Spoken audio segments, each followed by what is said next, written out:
Bienvenue à la saison 3 de Regard Féministe, un podcast qui vous est présenté par l'organisme Salvas, le service d'aide légale pour victimes d'abus sexuels. Le but de ce podcast est de discuter avec nos invités d'une multitude de sujets afin de s'instruire, de se questionner et de repenser les codes ensemble, le tout sous une perspective féministe. Un merci tout particulier aux productions Arborescence qui ont rendu cette saison possible. Veuillez également noter que les épisodes ont été enregistrés au printemps 2022. Mon nom est Benjamin Gardena, je suis monteur et l'un des animateurs de la saison 3 et, sans plus attendre, je vous souhaite un bon épisode. Bonjour, ça va bien?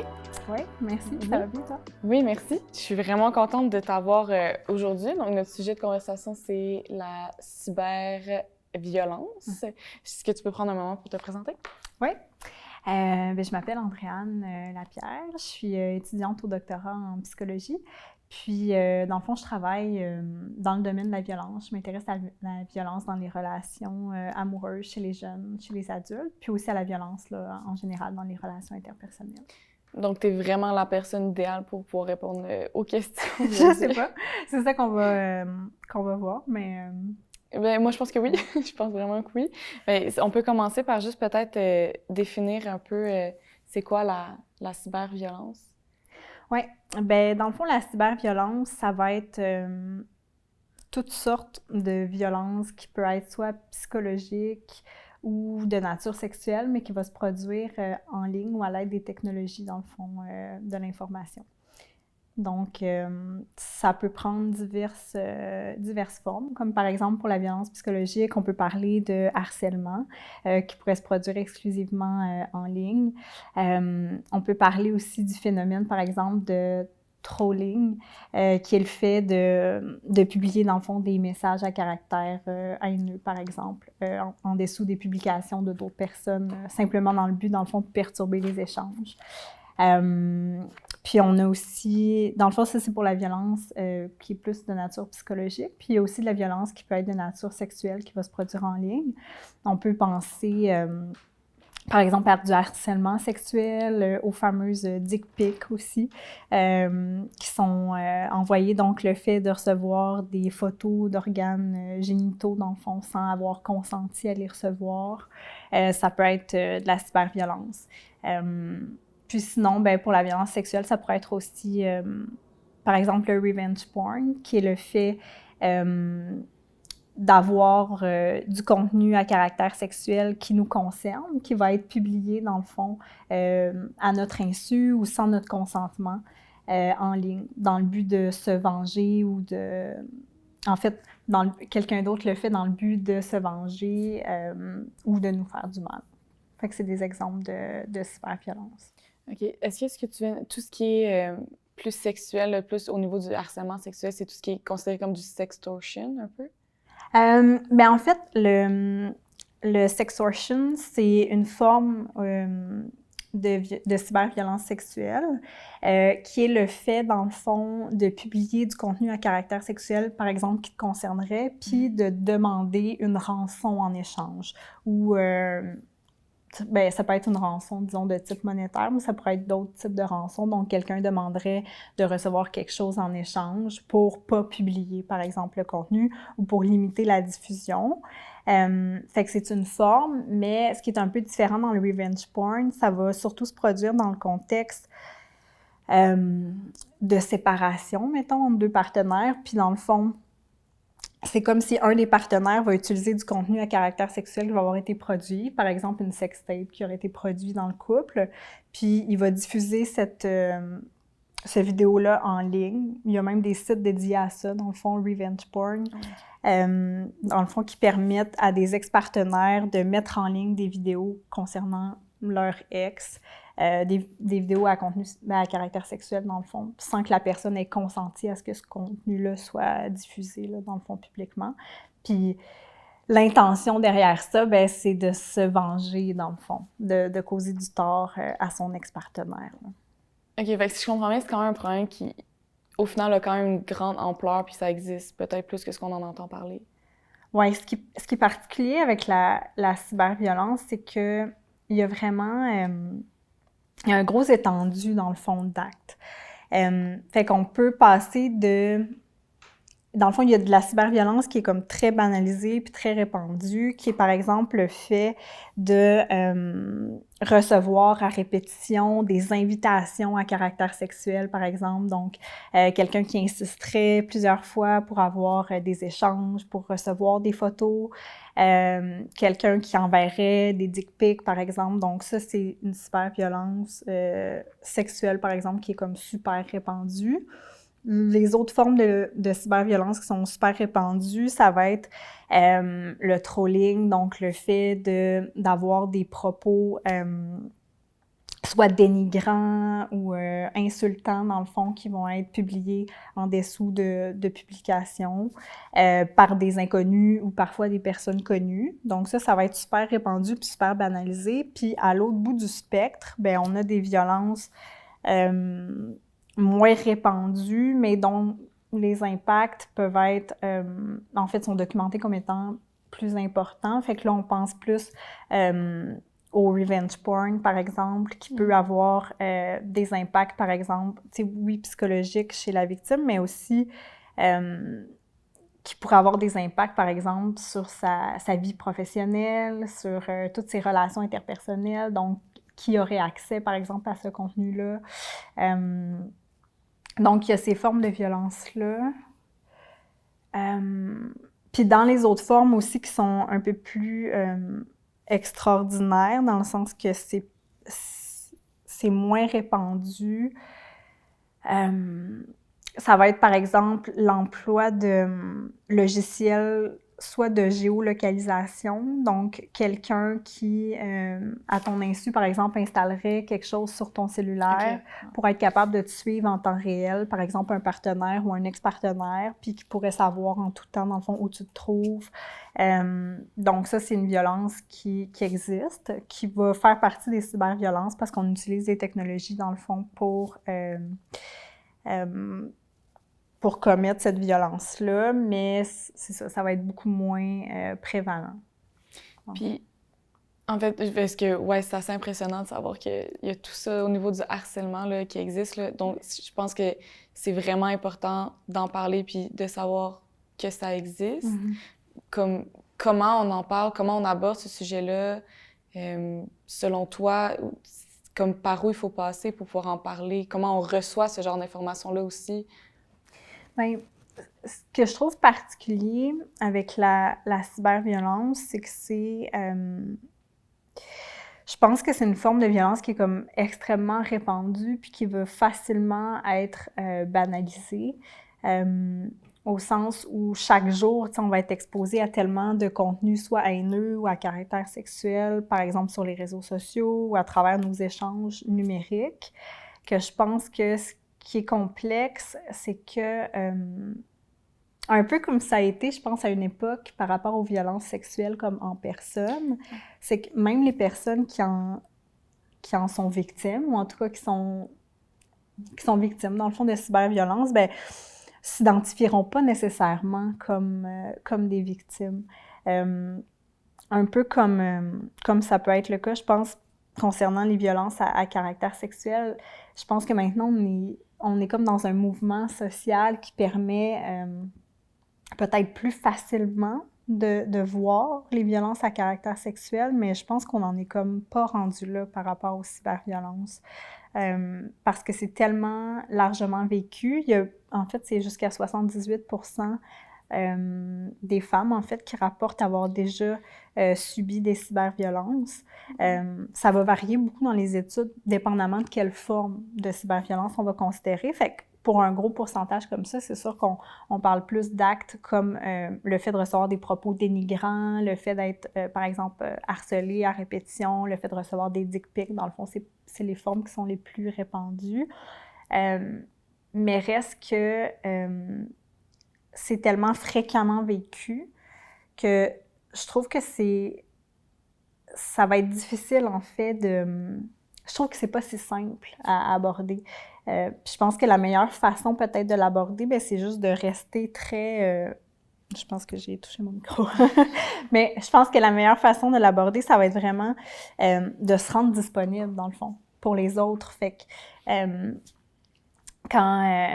quand je suis avec, par exemple, des amis ou puis qu'on va parler de ce genre de choses-là, ben je vais juste essayer de rester vraiment comme à leur écoute, tu sais, puis de montrer que je suis là, dans le fond.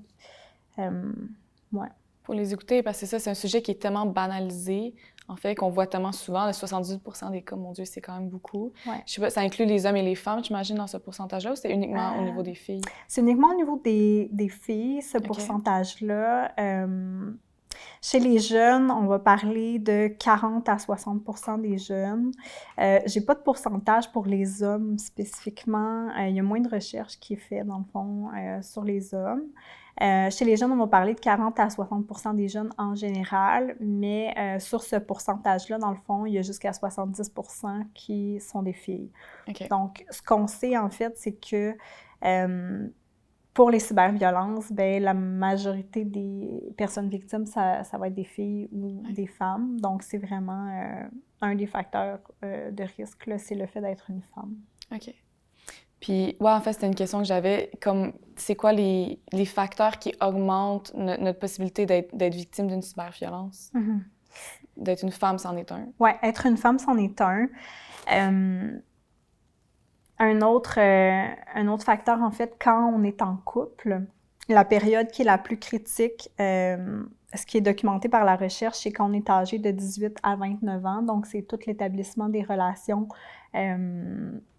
peut-être un peu plus sérieuses, on pourrait dire. Donc, quand on commence à plus s'engager avec les partenaires. Donc, ça, c'est un autre facteur qui est identifié. Il n'y a pas tellement de facteurs de risque qui ont été identifiés. C'est un phénomène qui est comme relativement nouveau au sens où c'est étudié à peu près depuis le début des années 2000. Okay. Mais ça a tellement évolué rapidement, dans le fond, toutes les technologies qui sont disponibles puis la façon de les utiliser, que les données qu'on a, ben d'abord, c'est assez limité, puis pour que ça représente bien la réalité, ben il faut se fier, dans le fond, sur vraiment les derniers résultats qui sont sortis. Puis on a très peu d'informations sur les facteurs de risque, mais le fait d'être une femme, dans le fond, c'est le principal facteur. Puis on sait aussi que les femmes qui vont beaucoup s'exposer publiquement, donc par exemple les femmes qui vont être impliquées en politique, qui vont faire de l'humour, qui vont faire des sorties médiatiques, vont aussi être plus facilement la cible, dans le fond, de cyberviolence. Ouais. C'est quoi les conséquences que ça peut avoir chez une femme? J'imagine que ça touche au niveau de la santé mentale, etc., mais au final, vivre du harcèlement puis de la cyberviolence, c'est sûr que, bon, c'est banalisé comme sujet de discussion, mais c'est sûr que ça a des conséquences pertinentes, là, je dirais. Oui. Ça a... il y a des conséquences assez graves, en fait, qui sont associées. Ce qui est documenté actuellement par la recherche, ben, c'est des conséquences qui concernent la santé mentale, dans le fond, comme tu l'as mentionné. Fait que les femmes qui sont victimes de cyberviolence vont être plus à risque de vivre des symptômes dépressifs, de vivre des symptômes anxieux, d'avoir des idées suicidaires. Ouais, j'essaie de... Ouais, tu peux regarder, il n'y a pas de problème, mais dans tous les cas, c'est juste, on comprend, c'est un sujet qui est ultra d'actualité avec l'ampleur que prend tout ce qui est Internet de nos jours, l'accessibilité à tout, puis ça vient avec des conséquences qui sont bon, non négligeables. Puis ce qui est vraiment particulier, parce que ce qui est particulier à la cyberviolence, si on la compare à la violence plus de forme traditionnelle, on pourrait dire, c'est que la cyberviolence, ben, elle s'arrête jamais. Au sens où quand on vit de la violence psychologique ou physique ou sexuelle, dans le fond, en personne, ben, la façon d'y mettre un terme, ça va être de couper les contacts avec l'agresseur. Puis, ben, souvent, on va parler aux victimes, dans le fond, de se créer un genre de safe space, donc un endroit où est-ce qu'elles peuvent se retrouver, se sentir en sécurité, puis être capable d'être préservé en quelque part de l'atteinte potentielle de l'agresseur, donc de créer ce safe space-là. Puis ce qui est particulier avec toutes les violences numériques, c'est que le safe space, il n'existe pas. Au sens où, peu importe ce que tu vas faire, t'as beau, dans le fond, tu sais, oui, tu peux mettre de côté ton cellulaire, tu peux te désinscrire des réseaux sociaux, mais reste que, ou tu peux changer de compte et tout ça, mais ou bloquer, par exemple, l'agresseur, mais d'abord, l'agresseur peut toujours se recréer des faux profils, des faux comptes, peut entrer en contact avec toi sur d'autres plateformes. Fait que la façon de créer un safe space, c'est vraiment de mettre le cellulaire de côté, de tout fermer, mais en faisant ça, c'est qu'aussi tu te punis en quelque part, parce que ça fait que tu peux pas utiliser les réseaux sociaux, tu peux plus utiliser les plateformes numériques, et donc, tu n'as pas non plus accès à ton réseau de soutien social. Surtout en contexte, dans le fond, de pandémie, où notre façon d'être en contact pendant plein de périodes, c'est justement d'utiliser les technologies de l'information. Et donc là, c'est comme si, pour ce genre de violence-là, les cyberviolences, la façon de créer le safe space, c'est juste de couper l'utilisation numérique. Mais ça devient... c'est assez complexe, en fait. Il y a quelque chose d'un... Ouais, je trouve qu'il y a comme quelque chose d'une punition pour les... Oui, c'est certain, mais c'est délaisser, comme tu l'as dit, c'est délaisser ton propre réseau, mais ton contact avec tes amis, ta famille, juste ton divertissement même, tu laisser ton cellulaire, ton ordinateur de côté, je veux dire, OK, c'est quand même particulier d'avoir de la difficulté à se créer un safe space sur Internet, je disais, comme qui est cyber, un cyber safe space. Il y a aucune façon, selon toi, là, comment on fait pour se créer un espace numérique qui est sain? Cette question-là, je trouve que c'est vraiment... c'est super complexe, en fait, parce que la première chose à laquelle ça me fait penser, c'est un peu comme la question de la prévention, tu sais, avec qui on est en contact ou de quelle façon on s'expose, tu sais, quel genre de publication on va faire et tout ça. Puis, je trouve ça fou, en fait, que ça me ramène à ça parce que c'est un peu comme... c'est comme si... si je fais, disons, un parallèle avec plus les violences à caractère sexuel, ça commence à changer, dans le fond, cette mentalité-là, mais c'est comme si avant, on disait aux femmes comme « pour te protéger, va pas à tel endroit » ou « habille-toi pas comme ça. » C'est ça, « habille-toi pas comme ça » ou genre « à un moment, tu sais, il faut que tu arrêtes de boire » ou « refuse les verres qu'on te donne ». Et là, on demande aux femmes d'avoir plein de comportements de retenue, en quelque part, ou de... c'est comme si elles devaient contrôler certains de leurs agissements dans le but de ne pas subir d'agression. Et là, c'est comme si on responsabilise, dans le fond, les victimes pour les violences qu'elles subissent. Puis, moi, quand je pense à comment se protéger numériquement, ça me ramène à ça. Mm-hmm. C'est comme si on dit aux femmes « Ah, tu devrais peut-être pas publier ça si tu veux pas recevoir des commentaires de trolls. » Ou « Ah, tu devrais peut-être pas afficher tel type de photo si tu veux pas recevoir des sollicitations à caractère sexuel. » Comment alors, je pense que je suis tellement d'accord avec ce que tu dis, comment on comprend alors... J'imagine qu'il faut sensibiliser les agresseurs, définitivement, au fait de ne pas se rendre à l'agression, en fait. Donc, c'est pas du tout la faute de la victime. C'est quoi notre pouvoir en tant que victime ou... j'aime pas trop utiliser le mot victime, là, mais en tant que receveuse, mettons, d'un troll, comme tu dis, c'est quoi notre pouvoir, nous, comment nous, en tant que personne, en tant que société, on peut se protéger, comment entre nous aussi dans notre réseau de soutien, on en parle pour justement, supprimer les commentaires, les rendre moins déstabilisants pour certaines personnes, peut-être que ça touche plus. C'est d'en parler, c'est vraiment juste comme tu as dit au début, mais on garde la communication ouverte, mais est-ce qu'il y a une façon aussi de tellement en parler que le sujet ne soit plus banalisé? En fait, j'imagine que c'est un peu une solution pour s'en sortir. Je pense que en tout cas, dans les moyens qui me viennent à l'esprit comme présentement,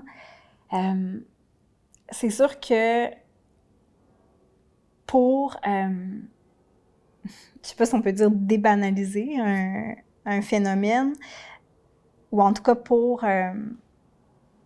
rendre, je pense que, ouais, ce qui est important en fait, c'est de rendre la violence visible.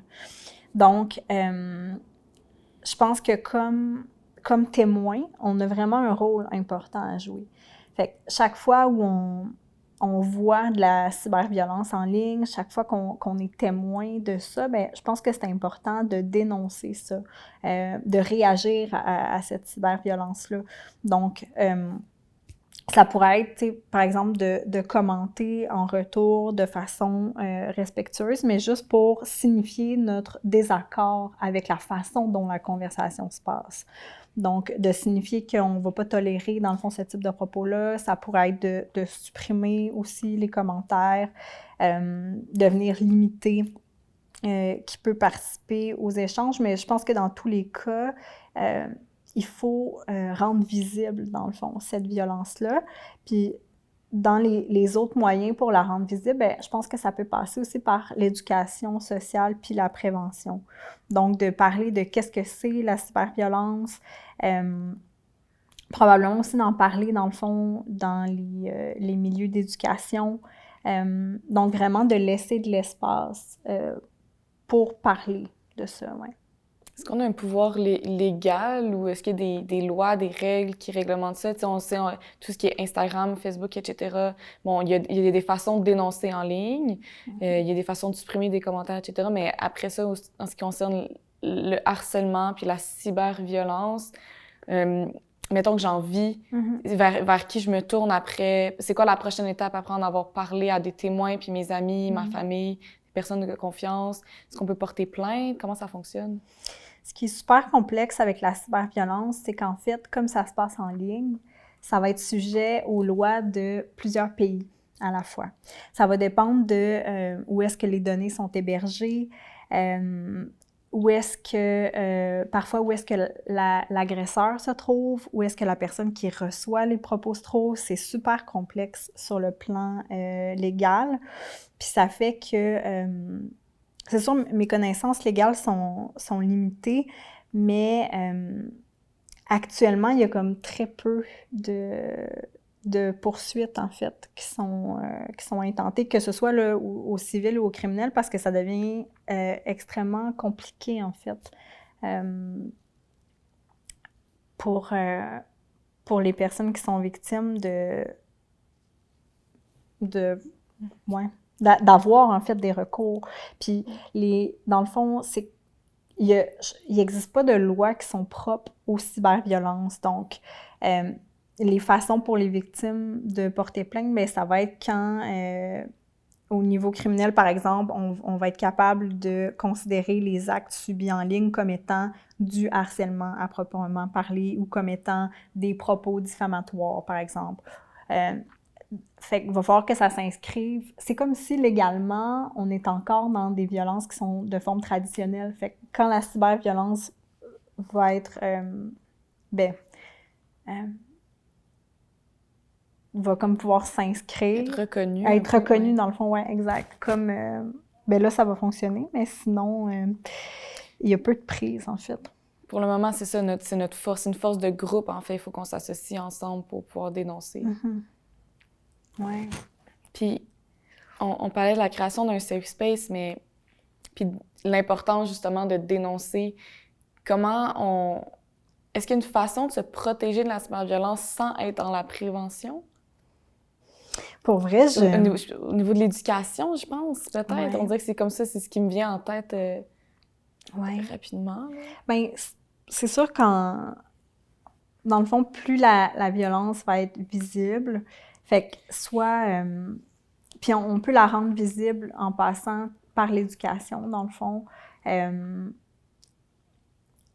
pour que les nouvelles générations de jeunes, d'emblée, sachent de quoi on parle quand on parle de cyberviolence. Une autre des façons, mais ça peut être aussi via des campagnes de sensibilisation qui seraient diffusées, dans le fond, à large échelle, dans les médias. Il y en a, par exemple, actuellement, qui sont diffusées par rapport à l'exploitation sexuelle des jeunes, qui a été une campagne là, qui a été créée par le gouvernement du Québec. Bien, ça, c'est une autre façon, dans le fond, de rejoindre la population générale, puis pas seulement les jeunes, pour, dans le fond, informer sur qu'est-ce que c'est les cyberviolences. Puis une fois qu'on est exposé à ça ou qu'on vit ces formes de violence-là, bien, qu'est-ce qu'on peut faire? Parce que c'est sûr, tu sais, tantôt, on parlait que sur le plan légal, les recours sont encore comme assez limités, mais malgré ça, tu sais, je pense qu'il existe des recours au sens où, en parlant, en étant capable, bien, ouais, j'allais dire en allant chercher de l'aide comme... Parce que, en fait, une des conséquences importantes aussi que ça a, c'est sur l'estime de soi. Et ça vient...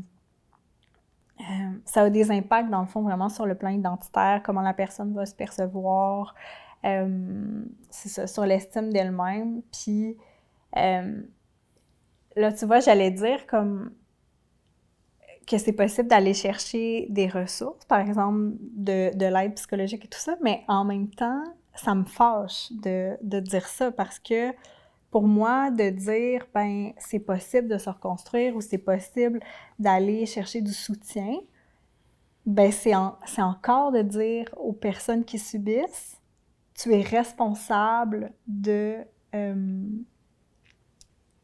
t'es comme responsable de cette démarche d'aide-là ou d'aller chercher des ressources. C'est comme s'il y avait très peu d'appui comme social, on dirait. Oui, il manque d'une reconnaissance du fait que ça existe. Mais tu as mentionné tantôt les publicités du gouvernement. Je pense que je les ai vues passer à la télé. C'est pas comme il y a une intervenante. J'ai comme un exemple qui vient en tête. Là, c'est une intervenante qui est devant une jeune adolescente qui s'en allait écrire un commentaire sous une photo, quelque chose comme ça, puis qui lui dit, qui la challenge un peu, puis il est comme « Hey, t'allais pas vraiment faire ça? » Puis la fille, elle répond, je pense, un truc comme ouais, ben, c'est rien, là, tu sais, c'est juste pour niaiser. Mais non, c'est pas pour niaiser. Comme il y a une différence entre... Et ben, il y a clairement une différence entre l'humour et ça, là. Mais c'est que ça a des impacts particulièrement intenses. Puis ça vient... Ça me ramène un peu à la notion du consentement, puis du consentement numérique, en fait. On parlait de dick pic, puis de photos sexuelles non sollicitées. Comment ça fonctionne au niveau du consentement à ce niveau-là?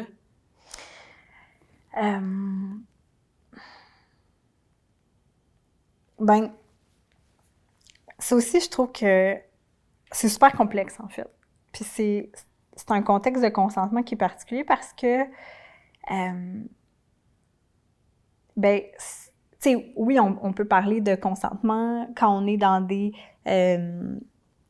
échanges, par exemple, entre deux personnes qui s'envoient des messages et tout ça. Tu sais, c'est possible de demander le consentement avant d'envoyer des photos, avant de solliciter ou des photos, par exemple, ou avant de parler, tu sais, d'un tel sujet. Tu sais, on peut demander à la personne comme « As-tu envie qu'on échange là-dessus? » Puis... donc, je pense que de ce point de vue-là, c'est possible de considérer un consentement numérique, mais je pense qu'il y a aussi une éducation à faire par rapport à ça. Je pense qu'on... tu sais, un peu comme tantôt on mettait en parallèle les dénonciations, par exemple, de violences sexuelles ou la reconnaissance de la violence sexuelle versus celle de la violence, par exemple, qui va être commise en ligne.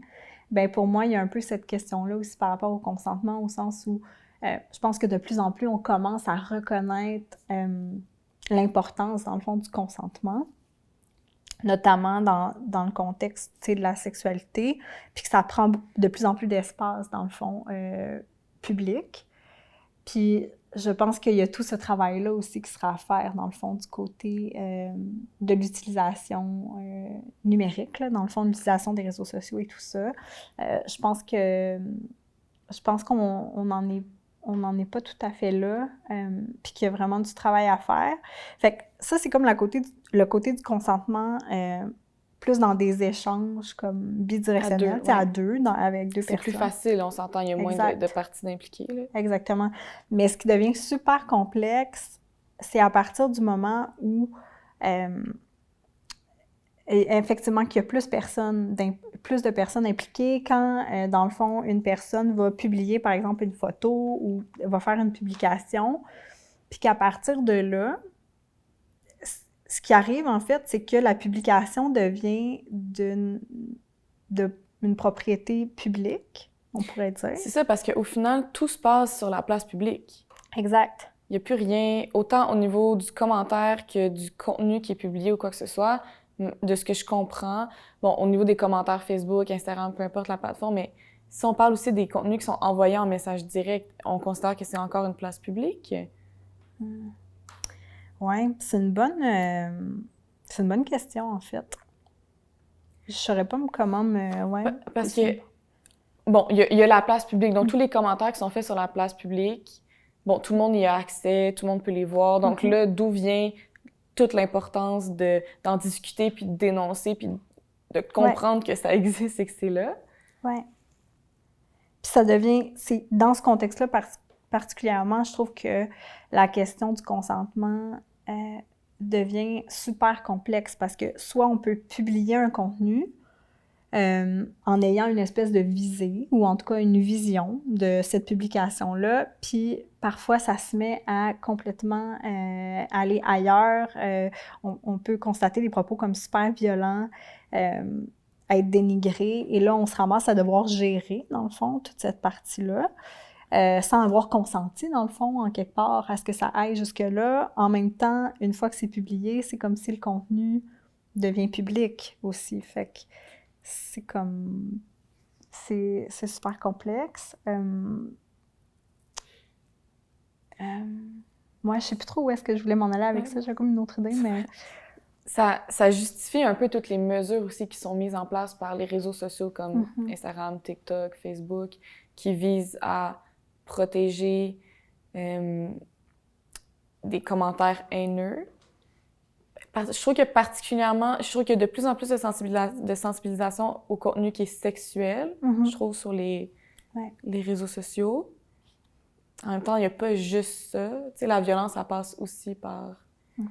Bon, il n'y a pas juste du harcèlement sexuel, là, mais... Tu sais, c'est... Bon, en fait, ça vient... Bon, on a beaucoup parlé des personnes qui subissent. Quel genre de personnes aussi... C'est qui les gens qui vont perpétrer ce genre de cyberviolence-là? Bien, on a... Jusqu'à maintenant, on a très peu d'informations sur les personnes qui en subissent. On a encore moins d'informations sur les personnes qui en sont les auteurs. Les quelques études, dans le fond, qui ont été publiées à ce sujet-là indiquent que c'est des... En fait, c'est ça. Il y a très peu d'études qui ont été faites là-dessus, puis il y a quelques facteurs de risque, dans le fond, qui sont comme des caractéristiques des individus qui ont été identifiés. Puis ces facteurs-là, ça va être le fait d'être plus... on sait vraiment peu de choses sur les personnes qui vont commettre ce genre de violence-là. Puis ce qu'on sait, c'est que ça va être des gens qui vont avoir un niveau, dans le fond, d'agressivité qui peut être plus grand que d'autres personnes. Ça va être des gens aussi qui vont montrer plus de timidité. Fait que, tu sais, on connaît quelques caractéristiques comme ça de la personnalité, mais tu sais, c'est vraiment comme... La recherche commence là-dessus, ça a été associé, dans le fond, à un risque plus grand d'utiliser ces violences-là, mais... C'est ça, à un risque plus grand de le faire. Ouais. C'est pas comme une espèce de généralité. Non, c'est ça. Pas vraiment décrire, en quelque sorte, l'agresseur. Oui, c'est ça exactement. C'est qu'il n'y a pas encore assez de données à ce sujet-là, puis il y a vraiment... sais, c'est nécessaire d'avoir d'autres recherches là-dessus parce qu'avec ce qu'on a, on n'est pas capable de comprendre, dans le fond, c'est qui cette personne-là type. Puis, ce que la recherche dit, par exemple, c'est que jusqu'à maintenant, toutes les espèces de typologies d'agresseurs, pour les formes de violence comme plus traditionnelles, ben ça peut pas être collé aux cyberviolences. Ils voient en fait que ça fonctionne pas. Fait que c'est comme si tous les critères ou notre façon de voir l'agresseur ou l'agression, ben c'est comme si ça peut pas être appliqué. Fait que c'est comme si on partait complètement dans un nouvel univers, en fait, de violence. Puis c'est ça qui est difficile. C'est qu'on n'arrive pas encore à... Il y a trop peu d'informations pour qu'on comprenne qui est-ce qui utilise ce genre de violence-là. Puis j'imagine que justement la loi du silence, un peu, qui est le principe que les individus qui subissent ça vont rester silencieux, avoir peur d'en parler, ou peut-être en parler de façon banale, alors que ça a peut-être un impact plus gros sur eux que ce qu'on pourrait imaginer. J'imagine que ça aide pas à la récolte d'informations. Oui, tout à fait. Puis tu parles de récolte d'informations, puis ça me fait penser, il y a une recherche qui a été menée chez les jeunes, puis c'était vraiment impressionnant de voir que quand on leur demandait, par exemple, avez-vous été victime de cyberviolence sexuelle, ils répondaient non. Donc, c'était vraiment comme largement. Là, il y avait très, très peu de jeunes qui répondaient avoir été victimes. Puis, quand on leur demandait des comportements comme spécifiques, fait que, par exemple, on leur disait, est-ce que quelqu'un a déjà publié des commentaires dénigrants, par exemple, dans un fil sous une de tes publications? Tu sais, quand on ciblait des comportements comme précis, là, les taux étaient genre de 40 à 60 %. Donc, ce que ce résultat-là montrait, c'est que les personnes qui vont subir les comportements de cyberviolence n'auront pas conscience, en fait, que c'est de la violence. Donc, c'est ça que ça montrait, c'est qu'en fait, les personnes ne vont pas s'identifier comme ayant été victimes ou comme ayant vécu de la cyberviolence. Fait qu'il y a vraiment tout un travail, je pense, à faire pour définir c'est quoi, dans quel contexte ça va se produire. Puis un des contextes où est-ce que les risques sont les plus présents, bien, ça va être dans le contexte des relations amoureuses ou dans le contexte de séparation, dans le fond. Est-ce que, donc c'est ça, juste pour nuancer, pour être certaine que j'ai bien compris, c'est pas une question de déni, en fait. Donc oui, un peu de loi du silence, mais c'est plus dans une mauvaise information, dans une désinformation, dans le sens qu'on n'est pas au courant de c'est quoi vraiment. Donc, on peut pas vraiment le comprendre, bien le définir ou comme assurer factuellement d'être capable de dire que, bon, telle chose est arrivée, c'est de la cyberviolence de façon comme complètement objective. Oui, exactement. Fait que c'est ça qui est comme... Ben, qui est complexe aussi, puis c'est ça qui fait que c'est encore plus difficile. Ben, c'est difficile actuellement d'étudier ce phénomène-là aussi, parce que quand on va poser des questions aux gens, tu sais, de la population pour comprendre c'est qui les personnes qui en vivent, c'est qui les personnes qui l'utilisent, ben on se rend compte que la façon dont on va poser des questions, ça a vraiment un impact sur le genre de résultats qui sont obtenus. Puis on sait, parce qu'un autre chiffre qui me vient en tête, c'est comme, il y a une recherche qui avait été menée chez les jeunes qui rapportait qu'il y avait comme, je pense que c'était ça, 40 à 60 % là, des jeunes qui avaient déjà subi des cyberviolences. Puis il y avait jusqu'à, je pense que c'était comme 25 % des jeunes qui rapportaient en avoir déjà perpétré. Donc, c'est quand même... c'est un phénomène qui est largement répandu, autant, je dirais, du côté de la victimisation que l'agression, au sens où c'est comme le fait qu'il y ait quand même 25 % des jeunes qui aient rapporté, tu sais, ils ont affirmé, dans le fond, dans l'étude, qu'ils en avaient déjà utilisé, bien, c'est pas comme quelques agresseurs isolés qui font plusieurs victimes. Ce qu'on voit, c'est qu'il y a quand même un nombre important, dans le fond, de jeunes qui sont impliqués à titre d'agresseurs, parce que c'est quand même un jeune sur 4. Puis on peut penser que ce chiffre-là est sous-estimé parce que souvent, du côté de l'agression dans les études, le fait de, vu que socialement, c'est pas c'est pas socialement acceptable, dans le fond, de rapporter le fait qu'on est violent. Mais il y a comme un biais qui peut s'installer dans les études qui fait que les personnes agresseurs vont peut-être moins souvent rapporter qu'elles ont fait des agressions. Donc, bref, les chiffres donnaient comme 1 jeune sur 4, mais on peut penser que c'est encore plus. Fait que c'est quand même... c'est largement utilisé aussi. Qu'est-ce qui fait que c'est autant utilisé, plus que la violence traditionnelle, un peu, entre guillemets, là? Mm-hmm. Pourquoi plus de cyberviolence?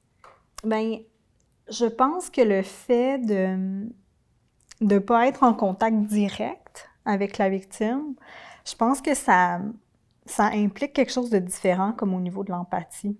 Au sens où si on est une avec l'autre, puis que, moi, je décide de, je sais pas, de te faire du mal, tu sais, de t'insulter ou au moment où je vais le faire, je vais devoir vivre avec ta réaction. Tu sais, qui va être direct. Qui va être direct, peu importe ce sera quoi. Moi, je vais être exposée, dans le fond, à ta réaction qui pourra, être une réaction d'agression en retour, une réaction de fuite, une réaction de détresse. Il y a toutes sortes de réactions, mais une fois que je vais avoir fait le geste de violence, j'ai tout de suite la réponse à ce geste-là. Puis moi, je dois dealer avec ça sur le plan humain. Fait que, dépendamment, je pense, de chaque personne a un degré d'empathie, qui est propre. L'empathie qui est le fait de comment on arrive à vraiment se mettre à la place de l'autre ou à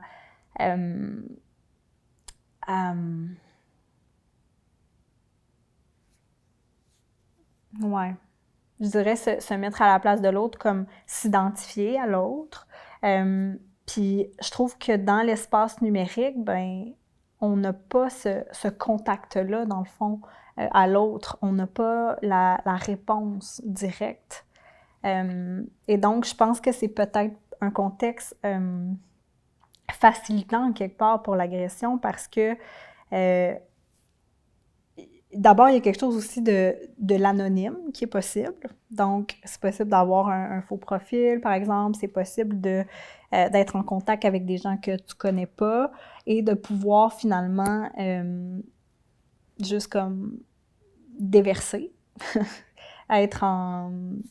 pouvoir exprimer une agressivité et donc attaquer, dans le fond, des gens de façon anonyme. Fait que je pense que le fait que ce soit anonyme, ça peut être plus facilitant pour les agresseurs. Puis je pense aussi que, comme je le disais tantôt, le fait de pas avoir de réponse directe, ça peut être facilitant aussi parce que tu peux...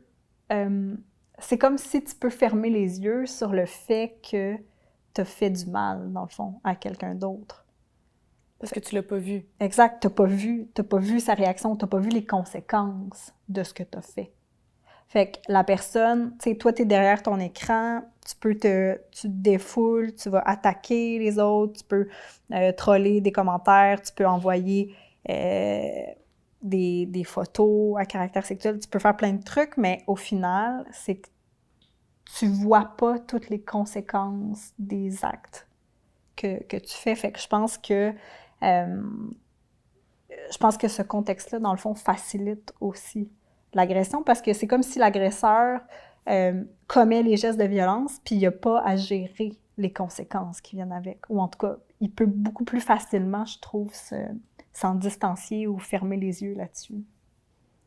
Et tout ça s'inscrit dans un contexte technologique, on s'entend, qui est ultra récent, mais au niveau du contexte social et culturel, est-ce que ça prend place où, tu sais, je pense qu'on a mentionné beaucoup le mot « jeune ». Est-ce que c'est autant chez les jeunes que les plus vieux? Tantôt, on a dit 18-29 ans, c'est le moment où les relations avec un partenaire s'établissent plus, mais c'est quoi le contexte social qui entoure la cyberviolence? Oui. Bien, ce que je trouve particulier avec le contexte social puis la cyberviolence, c'est que on se trouve comme dans une société actuellement où il y a très peu de limites, je trouve, au sens où Quand on a besoin de quelque chose, on va en ligne, on fait un achat, on le reçoit à notre porte en 24 heures. Tu as faim, tu veux quelque chose, peu importe quelle heure tu commandes, ça arrive. Tu veux être en contact avec quelqu'un, il habite à 3000 km de chez vous, tu fais une vidéo, vous avez l'impression d'être presque en contact réel. Donc, je trouve qu'on est dans une société où, quand on désire quelque chose, on arrive à très rapidement, dans le fond, l'obtenir. Fait qu'il y a très peu de limites ou il y a très peu de contextes dans lesquels on se fait dire non, comme individu. Puis je trouve qu'il y a quelque chose de ça un peu dans le phénomène de la cyberviolence, au sens où, surtout par rapport à la cyberviolence, comme le harcèlement, par exemple, ou c'est comme si...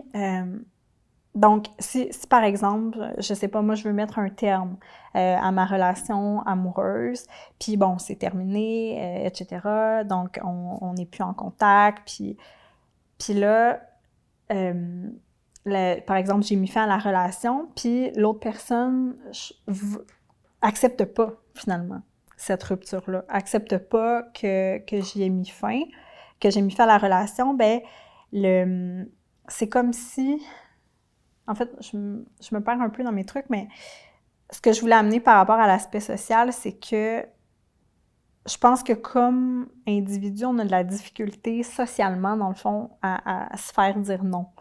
Puis je trouve que dans le contexte cyber, où est-ce que le consentement est comme encore plus...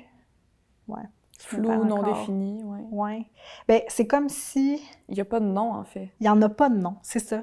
C'est que cyber, c'est encore plus... Le nom est encore plus flou, où il y a encore moins de limites, puis il y a une multitude de moyens d'accès. Dans le sens que si moi, je veux continuer à être en contact avec toi parce que j'accepte pas que ça te tente plus, tu sais, dans le sens, si moi, je reçois des amis chez nous, puis que, ben, je suis fatiguée, je suis tannée, je vais leur dire, ben, tu sais, pouvez-vous partir. Chez toi. C'est comme, je veux dormir, c'est comme, bye, on se revoit, je ferme la porte, la personne s'en va, c'est tout. Mais en contexte numérique, si moi, j'ai pas envie d'être en contact, ça va être extrêmement difficile de couper ce contact-là, mais de quand même conserver l'accès à mes réseaux sociaux, si je veux, pouvoir continuer d'utiliser mon téléphone pour aller écouter des vidéos, tu sais, peu importe, on parlait du divertissement tout à l'heure, mais là, c'est comme si, quand on est dans le réel, on peut fermer la porte. Quand on est dans le contexte numérique, bien, si la personne veut continuer d'avoir accès à moi, mettons, ça peut être des amis, tes amis, ils veulent savoir comment tu vas, ils aimeraient ça que tu les contactes, ils aimeraient ça te parler, ils vont pas bien, ils veulent que tu sois là pour eux, tu sais, peu importe le contexte de sollicitation, bien, c'est comme si les canaux de sollicitation sont comme infinis. Puis même si tu veux fermer la porte, ben c'est difficile, tu sais. Quelqu'un qui voudrait continuer absolument d'être en contact, il peut se recréer un profil, par exemple, il peut utiliser un autre canal de communication. Fait que c'est ça que je trouve particulier avec le contexte social, c'est que je pense que comme individu, on n'est pas habitué de se faire dire non. On a toutes les possibilités devant nous. On a envie de voir un contenu, on y a accès, on a envie d'aller voir tel spectacle, d'entendre tel type de musique, on y a accès, on a accès à plein de choses. Puis je pense que dans le contact humain, bien, quand on se fait dire non, ou quand on se fait dire « ben moi, j'ai pas envie de recevoir cette photo-là » ou « j'ai pas envie que tu écrives ce commentaire-là », ça devient vraiment difficile à gérer, en fait, à accepter. La technologie, c'est un peu la porte, comme que tu l'appelles, qu'on n'est pas capable de fermer. Puis en plus, ça prend de plus en plus d'ampleur dans nos vies individuelles. Est-ce que tu penses que dans le futur, comment ça va s'inscrire? Est-ce qu'on a pris une tangente en tant que société qui est de plus en plus à la définition de c'est quoi le harcèlement et de la violence? Donc, dans le futur, on peut croiser les doigts puis espérer que malgré le fait que la technologie, cette porte-là qu'on peut pas vraiment fermer, soit de plus en plus présente dans nos vies. Est-ce que selon toi, la cyberviolence va aller en diminuant ou va aller en augmentant dans les prochaines années? Bien, c'est sûr que c'est difficile de spéculer. de spéculer, oui, parce que j'ai pas de... Oui, c'est difficile, mais c'est sûr que je souhaite vraiment que ça puisse diminuer avec le temps. Puis je pense que la façon de permettre la diminution, ben, c'est d'abord de reconnaître le phénomène comme société. Fait que, oui, de rendre visible, mais après qu'on ait reconnu que tous ces comportements-là, ben, c'est de la violence, puis qu'on s'est entendu là-dessus, qu'on est au clair, là, c'est des comportements de violence, ça a des impacts sur les personnes qui les subissent. Bien, une fois que ça c'est dit, il faut aussi responsabiliser les agresseurs. Fait qu'il faut désapprouver socialement ces actes-là. Puis je pense que pour que la désapprobation existe, oui, il y a la désapprobation sociale. Fait qu'une fois qu'on sait que c'est la violence, bien, il y a la désapprobation, mais je pense que ça passe aussi par l'établissement de lois qui sont applicables en quelque part. Pour que, socialement, qu'on puisse avoir des recours, parce que c'est ça qui est difficile. Oui. Merci.